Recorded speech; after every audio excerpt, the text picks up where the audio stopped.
এখানে আছেন SP madam আছেন। সীমান্ত সুরক্ষার জন্য যতগুলি সরকারি বিভাগ এবং সংস্থা আছে আমরা আমরা মূলত তাদের সবার সঙ্গে একটা সমন্বয় সাধনের জন্য এই মিটিংটা অর্গানাইজ করেছেন ওনারা।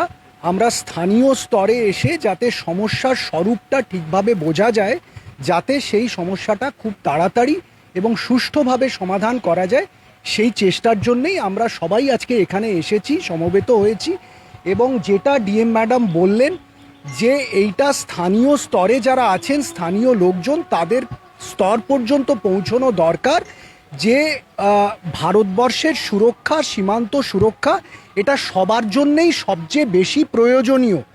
আমরা আমাদের নিজস্ব ব্যক্তি স্বার্থকে খানিকটা দূরে সরিয়ে রেখে যদি সবাই মিলে এটার জন্য চেষ্টা করি, তাহলে আমার মনে হয় সেটা অনেক বেশি ফলপ্রসূ হবে এবং তারাও আলটিমেটলি দীর্ঘমেয়াদী সুফল এটার ভোগ করবেন। আমরা এখানে সবাই আছি যারা, তারা সবাই চাকরি করি, কিন্তু যারা এখানে থাকেন তারাই এই সমাধানের সুরক্ষাটা, সবচেয়ে সুরক্ষার সমাধান যেটা হবে সেইটা তারা, সুফলটা তারাই সবচেয়ে বেশি পাবেন।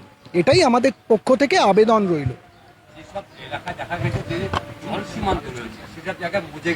জল সীমান্ত পুনরুদ্ধার বিষয়টা এখনো আমাদের আলোচনার মধ্যে আসেনি। আপনি ডিএম ম্যাডাম অলরেডি যেটা বলেছেন, আমাদের মূলত যেটা কাজ আছে, যেটা সরকার থেকে বারবার যেটা বলা হচ্ছে, সেটা হচ্ছে আমাদের প্রথম যেটা প্রায়োরিটি, সেটা হচ্ছে যে সীমান্তে এখনো ফেন্সিং হয়নি সেই সীমান্তগুলো ফেন্সিং করে সুরক্ষিত করা।